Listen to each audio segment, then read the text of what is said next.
अस्सलामुअलैकुम दोस्तों, मैं आज एक नई वीडियो के साथ हाजिर हुआ हूँ। जैसा कि आपको पता है कि दरियाए चनाब में आजकल शराब है और साथ ही इसी मौजू पर मैं एक कहानी लेकर हाजिर हुआ हूँ। और सबसे पहले मेरे चैनल को सब्सक्राइब कर लें, साथ ही बेल आइकन ऑन कर लें ताकि मज़ीद अच्छी वीडियो तक पहुँचाने सबसे पहले आप तक पहुँचे। तो हम अपने मौजू की तरफ चलते हैं। हमारा आज का मौजू है पंजाब का सैलाब और ठहरा हुआ वक्त। ठहरो ठहरो असलम की बुरी आवाज़ फजा में गूंज रही थी। वो गांव के चौक में खड़ा हाथ से इशारा कर रहा था, जैसे वो वक्त को रोकने की कोशिश कर रहा हो, मगर भला कब किसी के रोकने से वक्त ठहरा है। गांव के नौजवान इसके गिर्द जमा हो गए। इनके चेहरे पर उलझन और बेचैनी थी। बाबा, क्या बात है? एक नौजवान ने आगे बढ़कर पूछा। ये हवा बता रही है कि कुछ होने वाला है, असलम ने गहरी सांस लेते हुए कहा। मैं ऐसी हवा कभी नहीं देखी अपनी ज़िंदगी में। यह मामूल की नहीं है। दरिया आज फिर चौपटा हुआ बह रहा है, जैसे कोई जल्दी हो इसे। ये साल 2025 का सिलसिला है।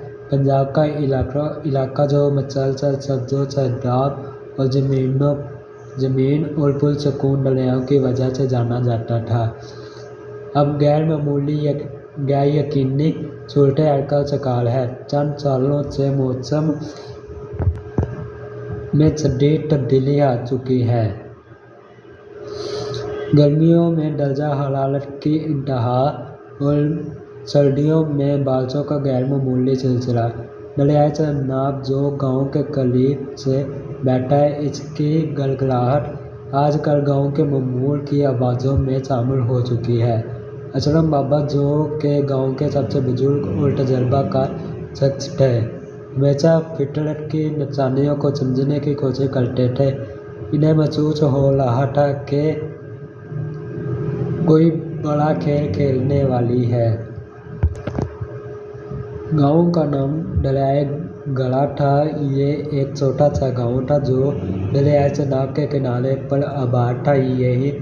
यहाँ के लोग सादा मजाज और मेहनती थे। इनकी जिंदगियों का महलूल इनके खेत और दरिया था। इनका रिज़्क जो खुशियाँ दोनों का ताल्लुक था, इस दरिया से था। अली असलम का पोता था। अपने दादा की बातों को गौर से सुन रहा था। वो एक जदीद सोच रखने वाला नौजवान था। इसे लगता था कि ये सिर्फ बूढ़े लोगों के वहम है जो टेक्नोलॉजी के इस दौर में भी पुरानी बातों पर यकीन रखते हैं। बाबा, आप हर साल ऐसी बातें करते हैं। ऐसा कुछ नहीं होता, अली ने हल्के से मुस्कुरा कर कहा। बेटा, हर साल ऐसा होता है, मगर हर साल की शिद्दत मुख्तलिफ होती है। असलम ने अली की तरफ देखा। इसकी आंखों में एक ऐसी उदासी थी जो अली को कभी समझ नहीं आ सकती थी। शाम तक यह खबर फैलने लग गई कि ऊपर वाले इलाकों में मुसलसल कई दिनों से बारिशें हो रही है और डैमों में भी पानी की सतह खतरे की निशानी से तजावज़ कर चुकी है। हुकूमत की तरफ से अलर्ट जारी कर दिया गया है। यह खबर सुनकर गाँव में हलचल मच गई। लोग अपनी ज़रूरत की अशिया मुहैया और महफूज जगह पर मुंतकिल करने लगे, मगर बहुत से ऐसे लोगों को अब भी यकीन नहीं आ रहा था ये सैलाब इतना खतरनाक हो सकता है जो हमें पूरी ज़िंदगी यहाँ गुजारे। सैलाब आए हैं, चले आगे, हमारे घरों को कुछ नहीं होगा, गांव के एक दूसरे बुजुर्ग ने कहा।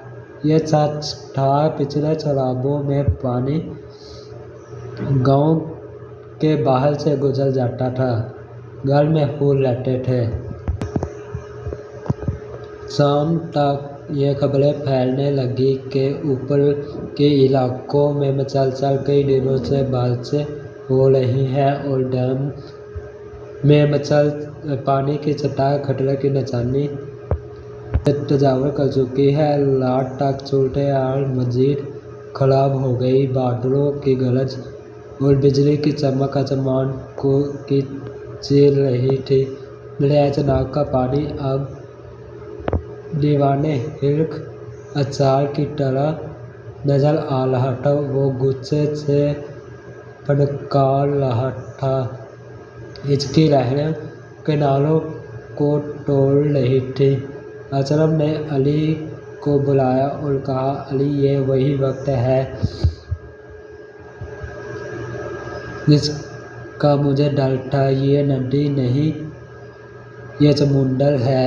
अली ने जब नदी की तरफ देखा तो इसका दिल खौफ से कांपने लगा। वो पानी की आवाज़ को महसूस कर रहा था जैसे वो इस साल के लोगों में बह रहा हो। रात के पिछले पहर जब सब गहरी नींद में थे, एक खौफनाक धमाके की आवाज़ आई। दरिया का कच्चा किनारा टूट चुका था और पानी का एक बड़ा लगाम लीला गांव की तरफ बढ़ रहा था। ये पानी का लीला नहीं था, ये दीवार नहीं थी जो अपने रास्ते में आने वाली हर चीज को बहा कर ले जा रही थी। घर, दरख्त, खेत, सब कुछ इसके सामने बेबस थे। भागो भागो, सैलाब आ गया, अली की आवाज़ गांव में गूंज रही थी। फौरन गांव के सबसे ऊंचे मकान एक पुरानी कब्रिस्तान की तरफ भागो। उसने अपने घर वालों को आवाज़ लगाई, इन्हें जगाया और कहा, जल्दी चलो, देर मत करो। वो तेजी से भाग रहे थे। इनके पीछे तबाही का पिछड़ा रहा था। अली ने पीछे मुड़कर देखा तो इसका दिल दहल गया। इसने देखा कि पानी इसके घर पर निगल रहा था। वो इसके बचपन की यादों को, इसकी पूरी जिंदगी को बहा कर ले जा रहा था। लोगों में अफरा तफरी मच चुकी थी। कोई अपने मवेशियों को बचाने की कोशिश कर रहा था, कोई अपने बच्चों को। कुछ तो सिर्फ हैरत से इस तबाही को देख रहे थे कि कुछ लम्हों में पूरा गांव पानी में डूब चुका था। रात के अंधेरे में ये मंजर बहुत खौफनाक था। लोग बचने के लिए एक दूसरे को पुकार रहे थे, मगर इनकी आवाज़ें पानी की गड़गड़ाहट में गुम हो रही थी। अली अपने खानदान के साथ कब्रिस्तान की ऊंची जगह पर पहुंच चुका था। वहीं पर दूसरे गांव वाले भी जमा हो चुके थे। इनके चेहरों पर गम, खौफ और बेबसी थी। इनके घर, खेत और सारी जमा पूंजी सब कुछ पानी में बह चुकी थी।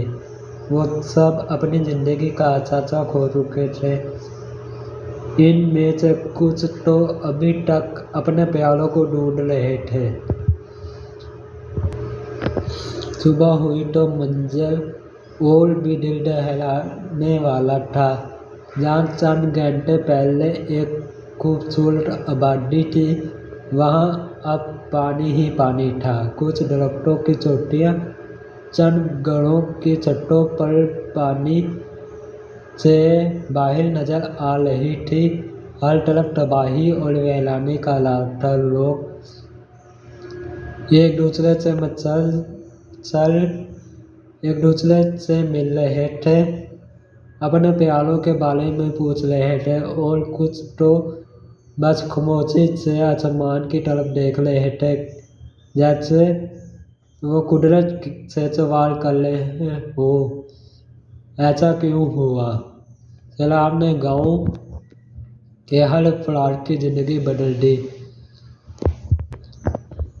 कुछ तो ऐसे थे जिनके घरों की छतें सलामत थी और इन्हें अपनी छतों पर तबाह बना ले रखी थी, मगर ज़्यादातर लोग बेघर हो चुके थे। इमदादी कार्रवाइयाँ शुरू हो चुकी थी। हेलीकॉप्टर से खाने पीने की चीज़ें गिराई जा रही थी और कश्तियाँ लोगों को महफूज मकामात पर ले जाने के लिए गांव में आ चुके थे। अली ने अपनी जिम्मेदारियां महसूस की। इसने अपने दादा की मदद से लोगों को मुंजम किया और इन्हें खाना और पानी तकसीम करना शुरू किया। वो जानता था कि इस वक्त लोगों को हौसले और अमीर की ज़रूरत है। बाबा, आप ठीक कह रहे थे। आपने हमें कटरत से खबरदार किया था, मगर हमने आपकी बात नहीं मानी, अली ने अपने दादा से कहा। बेटा अली, इंसान को ये सबक फितरत खुद सिखाती है, असलम ने जवाब दिया। मगर देखना, हम फिर से इस गांव को खड़ा करेंगे। ये सब तो एक इम्तिहान है। असलम की बात सच साबित हुई। गांव वाले आहिस्ता आहिस्ता इस सदमे से बाहर आने लगे। इन्होंने मिलकर एक दूसरे की मदद करना शुरू कर दी। कुछ लोग जो महफूज मकामात पर पहुंच चुके थे, वो अपने रिश्तेदारों को ढूंढने के लिए वापस आए और इन्हें आरजी कैंप लगाए, खाना पकाया और एक दूसरे के साथ अपने गम बांटे। यह सब देखकर अली को महसूस हुआ कि तबाही सिर्फ एक जगह खत्म नहीं होती, वो उम्मीद और मोहब्बत को भी जन्म देती है। कई दिनों बाद जब पानी की सतह कम हुई तो गांव का मंजर और भी खौफनाक था। हर तरफ कचरा, तबाही और मलबा था, लेकिन लोगों ने इस मलबे को उठाना शुरू किया। हर फर्द अपनी जगह से उठाया और काम शुरू किया। खवातीन ने खाने का इंतजाम किया। बच्चे छोटे छोटे पत्थर उठा रहे थे, मर्द मलबा साफ कर रहे थे। अली ने अपनी पूरी ताकत लगा दी और अपने घर के मलबे से अपने बचपन की कुछ यादें ढूंढने की कोशिश की। इसे कुछ पुरानी तस्वीरें, एक पुरानी किताब और इसकी वालदा की टूटी हुई घड़ी मिली। कुछ हफ्तों बाद गांव की सूरत-ए-हाल बेहतर हो चुकी थी। हुकूमत और फलाही तंजीमों की मदद से लोग घरों बनाने की इमदाद मिली और वो अपनी ज़िंदगी नए सिरों से स्टार्ट कर चुके थे। वो दोबारा अपने खेतों में बीज बोने लगे। इस साल इनकी फसलें इतनी अच्छी नहीं हुई, मगर वो खुश थे। इन्हें मालूम था कि वो जिंदा हैं, इनके पास उम्मीद है। एक दिन जब सब लोग काम कर रहे थे, अली ने देखा कि असलम बाबा नदी के किनारे पर खड़े हैं, बिल्कुल इसी तरह जैसे वो सलाद से पहले खड़े थे। अली ने उनके पास गए और पूछा, बाबा अब क्या देख रहे हैं? असलम ने बाबा ने मुस्कुराया कर जवाब दिया, मैं देख रहा हूँ कि नदी अब पुरसुकून बह रही है और इसकी लहरें बता रही हैं कि जिंदगी फिर से शुरू हो चुकी है। अली ने भी नदी की तरफ देखा और मुस्कुराया। वो जानता था कि इस सलाम ने इनसे बहुत कुछ सीख लिया, मगर एक चीज़ दे भी दी थी, जिंदगी को एक दूसरे की इकरार करने का सबक। गांव वाले अब एक दूसरे की मदद करते थे, एक दूसरे का साथ देते और जानते थे कि कुदरत जब भी अपने मिजाज में आती है तो वो किसी को नहीं देखती, وہ اس دیوانے دریا کی دیوانگی کو سمجھ چکے تھے اور ان سب کو یہ بھی معلوم تھا کہ ان کا گاؤں دریائے گڑھ اب ایک نئی کہانی کا گواہ بن چکا تھا، ایک ایسی کہانی جو تباہی سے شروع ہو کر امید پر ختم ہوتی ہے۔ اسی طرح ہم سب کو بھی چاہیے کہ ہم اپنی زندگی میں اگر کوئی تباہی آتی ہے تو اس کا سامنا کریں اور اس کا مقابلہ کر کے اپنی زندگی کو بہتر کی طرف لے کر جائیں۔ اگر آپ کو میری کہانی پسند آئی ہو تو میرے چینل کو سبسکرائب کر لیں اور ساتھ ہی بیل آئیکن آن کر لیں تاکہ مزید اچھی ویڈیو آپ تک پہنچانے اور سب سے پہلے آپ تک پہنچے۔ اسی کے ساتھ مجھے دے اجازت، اللہ حافظ۔